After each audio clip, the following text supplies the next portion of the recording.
Holster, currently serving as the president of Axe Advocacy. Thank you so much for being with us.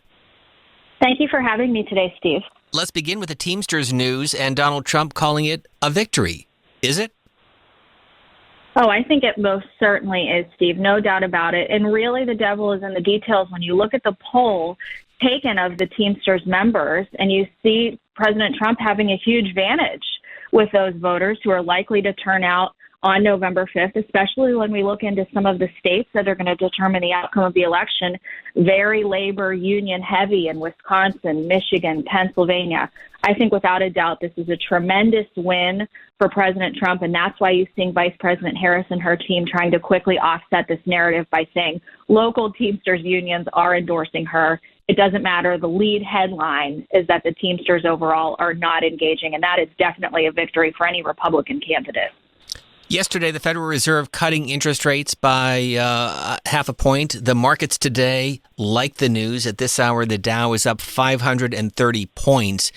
So as things, at least at the moment, begin to settle down on the economy, how do Republicans, how does the Trump campaign play that issue? Well, we continue to see time and time again in every survey, and the one that came out this morning, Fox News, showed us that the economy at 39% is still the top issue among voters. The things I'm paying attention to is, one, we're going to get another jobs report in early October. It'll tell us how the market is doing in September. If any bit of a recovery is starting to be felt, we know that the jobs market cooled all summer long, which is why the Fed ultimately cut rates by half a percentage point. Two is gas prices. We're under $3 at this moment. Who does that benefit at the end of the day? Certainly an advantage, I think, for the Biden-Harris administration going into Election Day. But does any of this matter? And can it offset the fact that 4 out of 10 voters say the economy is the most important issue to them? But then, Steve, when we dig a little bit deeper, who do you trust more to handle the economy? And this is where it's a big advantage for President Trump. You see in the Fox and the Times Siena poll out today, over 50% think that he is better positioned to handle the economy versus Harris. The Siena poll has it 54-41. Trump versus Harris. So if he can keep the focus on the economy, no matter what the market is doing today or tomorrow or even in the run-up until November 5th, and remind voters that they think things were better when he was in charge, I think that is to his advantage. As you know, the other major issue in this campaign continues to be immigration. We had with Julie Mason just yesterday the Republican governor of Ohio, Mike DeWine, who is supporting Donald Trump, but basically telling Donald Trump and J.D. Vance to knock it off when it comes to the issue of Haitians in Springfield, Ohio, making 2 points, that Springfield, Ohio has benefited from these Haitians and that we've had now 50 bomb threats in the community after Trump brought it up during the debate performance last week. So what's the message to Donald Trump when you have a supporter of Donald Trump, a Republican governor, saying your words are harming us? Well, first, let's look at it from an electoral college perspective. President Trump is going to win Ohio. If this were happening in one of the big swing states, maybe the conversation around it and the treatment of it would be a little bit different. So it's in a safe place for the Trump campaign to begin with, just from a geographic lens. Number two, when I go back to the polling that came out this morning of the second most important issue, 16% of all Americans select immigration. 54% think Trump is best suited or most trusted on handling immigration, compared to 42% for Vice President Harris. That's a 12-point net advantage. It does help President Trump overall, despite the rhetoric, and I greatly respect what Governor Mike DeWine is saying, to remind Americans and voters that they are unhappy with the immigration system as it is today, and it needs fixed, and he would do something to address it. That goes in direct contrast with Vice President Harris, who was the border czar, and we heard a little bit about that in the debate last week, but there's a lot of arguments that she just simply hasn't done enough, and the Biden administration hasn't overall, and she's number 2 in charge, and here we are. But the governor did say that Springfield, Ohio welcomed these Haitian immigrants, that they've helped the economy, they've taken jobs that others did not want, and they are in Ohio legally. And I think that those remarks, and I hope do not get lost overall, Steve, as we look to the future from a public policy perspective, are really well regarded and taken into account.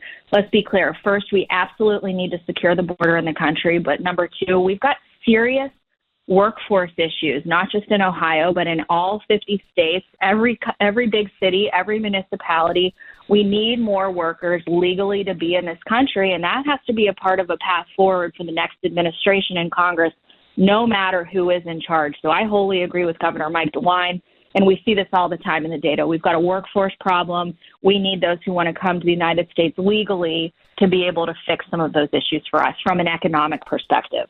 And I could not agree with you more. You are 100% right on that front. We're talking to Ashlee Stephenson. But one final point, because on CNN Sunday, Senator J.D. Vance even admitted that he created the story about Haitians eating dogs and cats essentially out of whole cloth.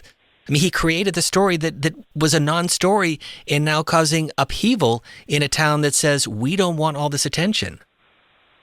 It drives away from the fact of the comments and the conversation we had at the top of this discussion.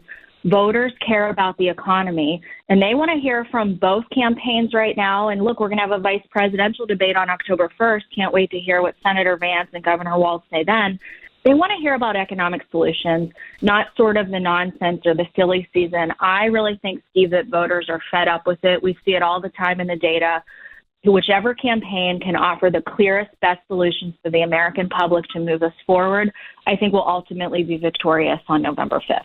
And I began the hour reciting the polls from Michigan, Pennsylvania, Wisconsin, North Carolina, Nevada, Georgia. And depending on the poll, whether it's the Hill and Emerson College or Marist, as you and I both know, these battleground states are too close to call within the margin of error. We have 47 days until Election Day, early voting getting underway in most of the country later this month and early October.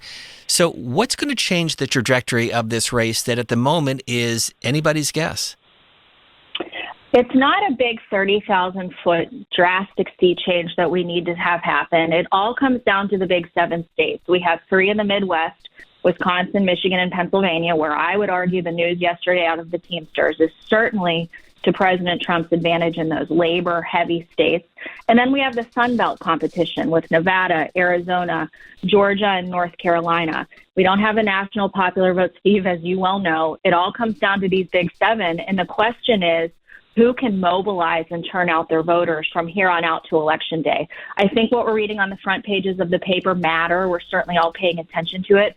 But now it's those low information voters, those swing voters who, quite frankly, never start paying attention until after Labor Day that will ultimately determine the outcome of the election. So I'm very curious which side of the aisle, the presidential campaigns, and then all of the outside groups supporting them will be doing the best job at the doors and mobilizing people to participate and not to be lost in this conversation. And you raised it.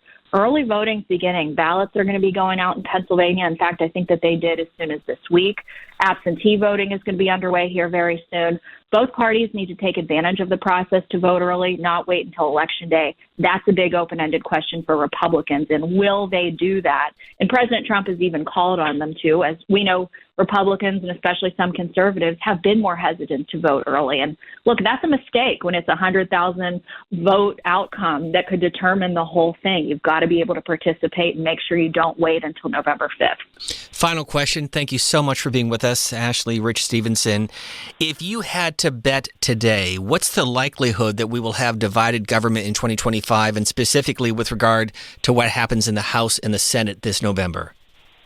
I think Republicans, Steve, are going to take control of the Senate. We know with Senator Joe Manchin's retirement in West Virginia, that automatically takes it to 50-50. Governor Jim Justice, the Republican, will represent West Virginia after this election. And then second to that, I think, is Montana, where it really looks like challenger Tim Sheehy, an excellent candidate, by the way, is likely to defeat John Tester, who's been there since 2006. I give the advantage to Republicans in the Senate. What I'm curious about is, can it go from a 51 to maybe 52 or 53 seat majority? I'm really excited about Larry Hogan in Maryland. What's the art of the possible there? Are there any split ticket voters? And then, of course, the House is just always a jump ball. Sometimes the fate of the majority is tied to the top of the ticket, but I don't want to gloss over the fact that in 2020, despite the outcome at the presidential level, Republicans picked up 16 seats across the country, and it was a very narrow majority in the aftermath of that. So I don't think that necessarily the top of the ticket winner on the presidential side means that that will ultimately and easily determine the outcome of the House. It's going to be narrow either way. And Liz Cheney campaigning for Colin Allred in Texas, a race that's getting a lot of attention with Senator Ted Cruz seeking another term. How do you handicap that race in the Lone Star State?